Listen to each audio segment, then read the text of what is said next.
नमस्कार, public news times channel Shimla में आपका स्वागत है।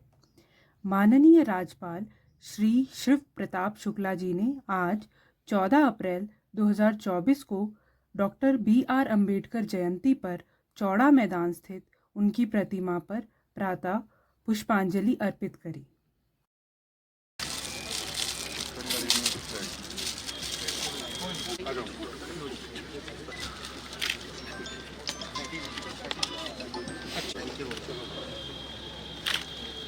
चलो बेटा थैंक यू बोलो और आओ चलो हम खाए वेरी गुड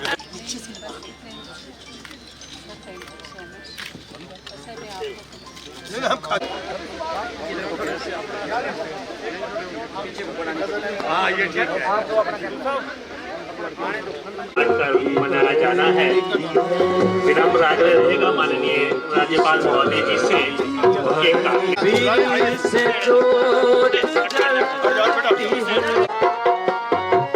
ये यादें गंगा जल है जिससे मन की मैल धुलती है। देखिए बाबा साहब भीमराव अम्बेडकर ने न केवल भारत के संविधान को बनाया बल्कि लोगों को संविधान के अनुसार जीने के लिए आगे और कार्य करने के लिए एक विशेष तौर पर संदेश भी दिया। और आज देश ही नहीं बल्कि विश्व में भी बाबा अम्बेडकर के द्वारा बनाए गए संविधान की चर्चा होती है। उन्होंने किस तरह से सभी समाज को जोड़ा, किस तरह से इस देश में सापेक्ष रूप से लोगों को रहने के लिए संदेश दिया, उसी का परिणाम है कि आज भारत के महापुरुषों में उनका एक बहुत ही महत्वपूर्ण स्थान है, न केवल संविधान निर्माता के रूप में बल्कि राष्ट्र में संदेश देने वाले एक नेता के रूप में। और मैं आज उनको नमन किया हूँ, उनको श्रद्धा सुमन अर्पित किया हूँ और लोगों ने मिल करके बड़े उत्साह के साथ आज उनके जन्मदिन पर केक भी काटा। तो ये सब अवसर ऐसा रहा है, मुझे लगता है कि ये केवल आज के दिन नहीं होना चाहिए बल्कि जन्मदिन से सीख लेकर के हमेशा के लिए लोगों को उनके मार्गदर्शन को स्वीकार करना चाहिए। मैं Ishwar Singh Negi Punjab National Bank SC/ST welfare association के राष्ट्रीय अध्यक्ष हूं और मैं कार्यरत शिमला में हूं। सबसे पहले मैं आप सभी लोगों को बाबा साहब के 134वें जो जन्मदिवस पर बधाई देना चाहता हूं। संविधान को लिखने में, बनाने में पूरे विश्व विख्यात जो इन्होंने हम लोगों को जो दिशा दिखाई है उसके लिए हम लोग उनके कृतज्ञ रहेंगे हमेशा। Punjab National Bank SC/ST welfare association अपने बाबा साहब अम्बेडकर सोसाइटी शिमला के साथ हमेशा ही इस पावन अवसर पर अपना योगदान देता है और बहुत सारे कार्य हम लोग करते हैं इसमें। अपने जो भी सोसाइटी को में जो भी अपने लोगों को, गरीबों को और शोषित दलित को और अपने जो स्टूडेंट्स को अवेयर करने के लिए, तो मैं बहुत ज़्यादा अधिक कुछ ना कहते हुए आप सभी लोगों को, शिमला वासियों को, देशवासियों को इस पावन अवसर पर बधाई देना चाहता हूं। मेरे साथ मेरे मंडल सचिव और हमारे अध्यक्ष मोहन जी और संदीप धर्माक जी भी हैं और कुंगा जी, हमारी टीम हमेशा इसमें आगे। मैं सभी लोगों को, आप लोगों को अपील करता हूँ कि इस पावन कार्य को आगे बढ़ाते रहें। धन्यवाद। मैं बाबा साहेब अम्बेडकर वेलफेयर सोसाइटी से प्रितपाल सिंह मट्टू। आज बाबा साहेब की जो 134वीं जन्म दिवस है जिसे पूरे विश्व में मनाया जा रहा है, तो हम बाबा साहेब अम्बेडकर वेलफेयर सोसाइटी की तरफ से मैं पूरे विश्व को महामानव, संविधान निर्माता, ज्ञान के प्रतीक भारत रत्न बाबा साहेब डॉक्टर भीमराव अम्बेडकर जी के जन्म दिवस की हार्दिक बधाई और शुभकामनाएं देता हूं।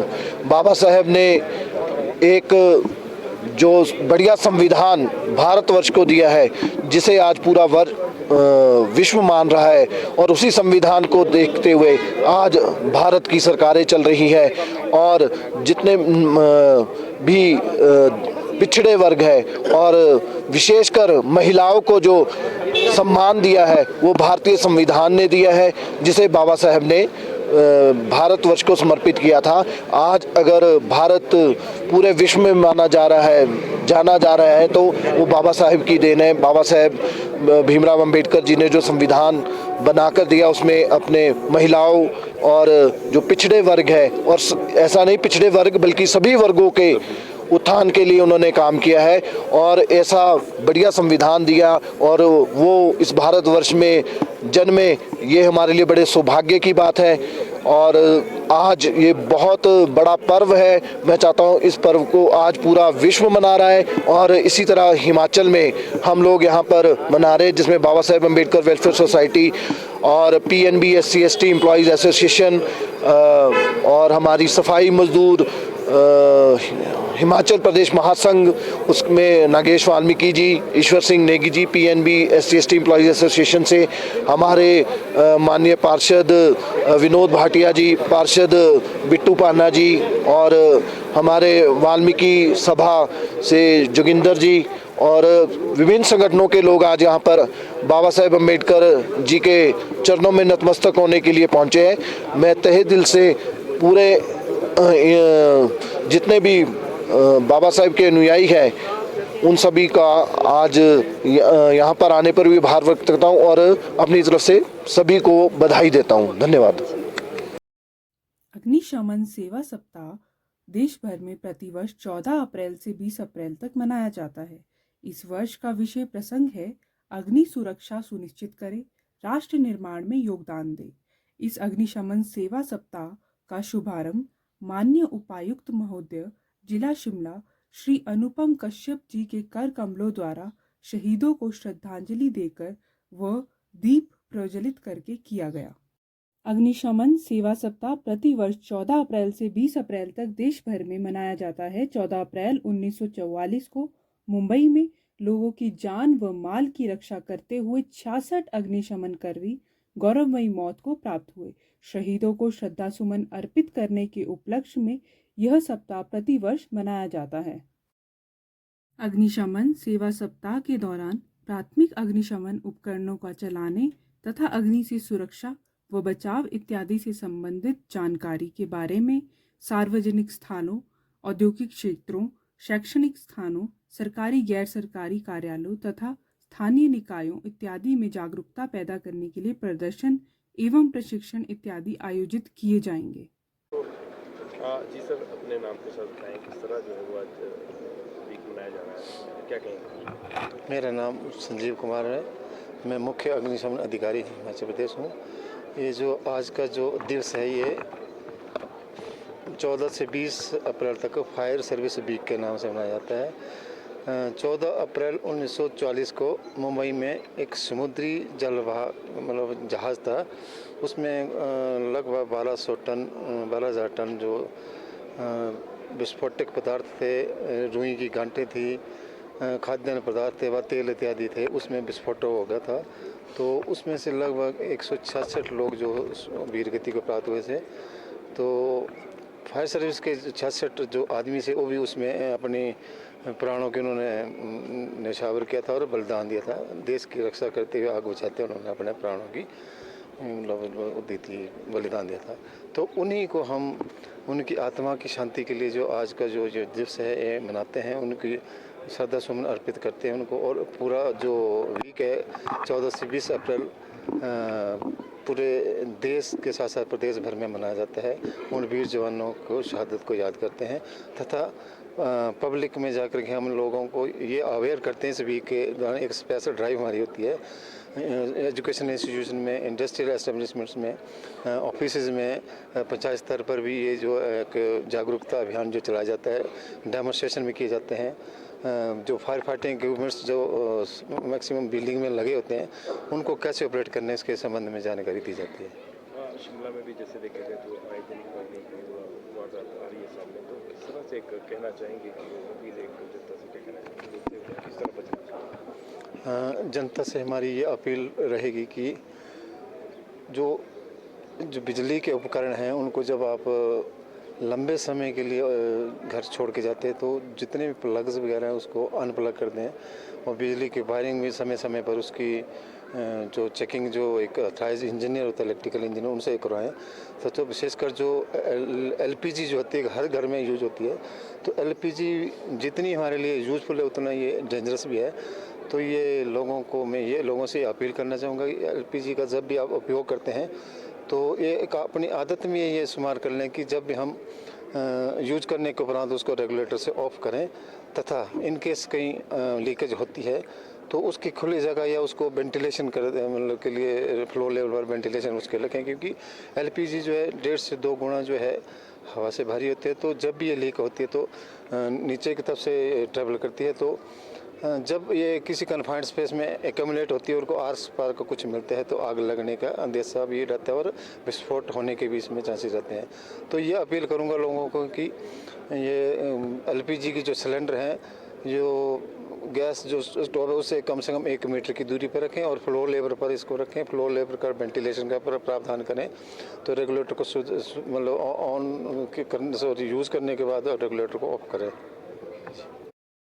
जन स्वास्थ्य अभियान 2024 के संसदीय चुनावों के लिए जन स्वास्थ्य मुद्दों पर जारी किया घोषणा पत्र। जन स्वास्थ्य अभियान हिमाचल इकाई ने हिमाचल ज्ञान विज्ञान समिति के अध्यक्ष डॉक्टर ओम प्रकाश पुरोहिता की अध्यक्षता में शिमला के YWCA में हुई, जिसमें 2024 के संसदीय चुनावों के लिए स्वास्थ्य के मुद्दों पर तैयार घोषणा पत्र को जारी किया गया। बैठक में राज्य संयोजक सत्यवान पुंडीर ने प्रतिभागियों का स्वागत करते हुए क्षेत्रीय संयोजक तथा ओपी जिंदल ग्लोबल यूनिवर्सिटी के प्रोफेसर इंद्रनील मुखर्जी के सहयोग से घोषणा पत्र से जुड़े विभिन्न पहलुओं पर विस्तार से चर्चा करी। स्वास्थ्य देखभाल को सरकार कानूनी जामा पहनाए। जन स्वास्थ्य अभियान सभी के लिए एक सामान्य स्वास्थ्य प्रणाली सुनिश्चित करे, लोगों की जेब से खर्च को खत्म करे। कोविड के बाद स्वास्थ्य केंद्रों का नाम बदलने के बजाय स्वास्थ्य प्रणालियों का पुनर्निर्माण करे। जन स्वास्थ्य अभियान की मीटिंग रखी गई है, किस तरह की बैठक है, क्या कहेंगे, अपने परिचय के साथ बताएं। मैं सत्यवान पुंडीर, जन स्वास्थ्य अभियान हिमाचल प्रदेश इकाई का राज्य संयोजक। आज ये जन स्वास्थ्य अभियान की जो राज्य कमेटी है उसकी हम यहाँ पे बैठक कर रहे हैं।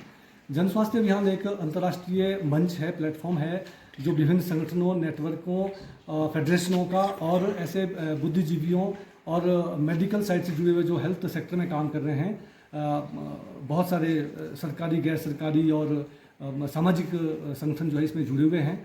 और ये जो पूरे दुनिया के अंदर स्वास्थ्य के जो नीतियाँ बन रही है स्वास्थ्य के क्षेत्र में, उसका अवलोकन करती है और उसकी क्रियान्वयन को लेकर कि जनपक्षीय नीतियाँ कैसी हों, आम जनता के लिए उसमें क्या प्रावधान हो, उसको लेकर ये काम करता है। आज हम प्रदेश के अंदर जो 11 संगठन हिमाचल प्रदेश में इससे जुड़े हैं, आज उनकी बैठक है। अधिकतर साथी मौजूद हैं और कुछ साथी ऑनलाइन भी इसमें जुड़े हैं।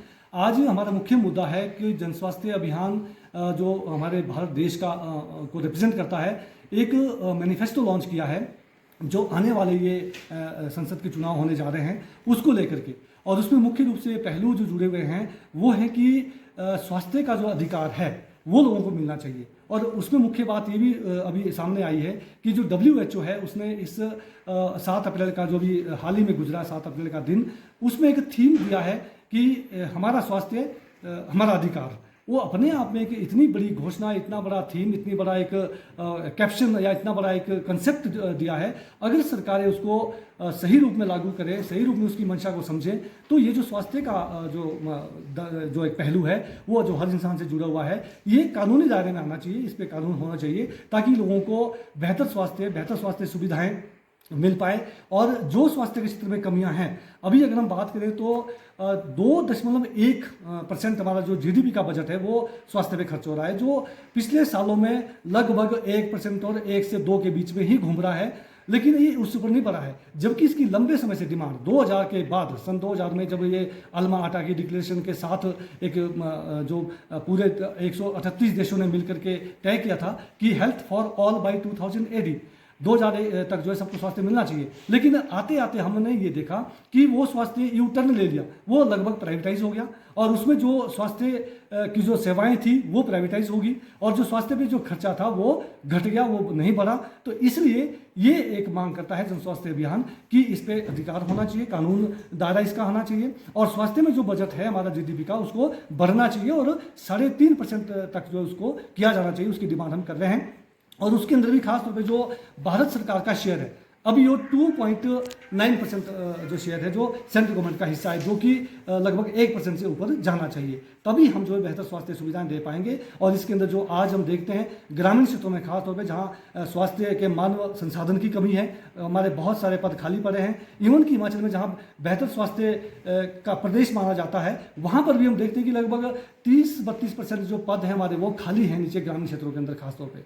तो ये जो आज स्वास्थ्य के क्षेत्र में जो लोगों को जो दवाइयाँ देखो आप, उसमें भी बहुत सारे पहलू हैं, आमतौर पे तो मिलती भी नहीं है और उसमें जो क्वालिटी का इशू है, उसमें जो महंगी दवाएं हैं, जो टेस्ट है हमारे वो महंगे हैं और ये सारे जो हिमाचल में भी पहलू आ रहे हैं कि चाहे आपने जो लैब जो हमारा जो इस समय जो कृष्णा लैब है उसके साथ MOU साइन कर दिया, जो पहले SRL था, आज वहाँ पर भी बहुत सारे सवाल खड़े हुए हैं कि वो क्वालिटी की सर्विसेज है कि नहीं है। तो इसलिए जो है वो स्वास्थ्य के क्षेत्र में जो एक हस्तक्षेप होना चाहिए सरकार को लेकर के और सार्वजनिक स्वास्थ्य को बेहतर बनाने के लिए जो पहल होनी चाहिए वो हमें नजर नहीं आती है। इसलिए जन स्वास्थ्य अभियान जैसे मंच ये बने हैं जो इसको लेकर के बात करते हैं और इसकी नीतियों की जो वकालत करते हैं कि जनपक्षीय नीतियाँ इसमें होनी चाहिए। और सबसे अहम मुद्दा जो आज का हमारा है कि एक मैनिफेस्टो को लॉन्च करना, हम आने वाले समय के लिए राजनीतिक दलों के सामने ये एजेंडा रखना चाहते हैं कि इस पहलू को उठाएं और स्वास्थ्य पे कानून इसमें लाएं, यही बात है।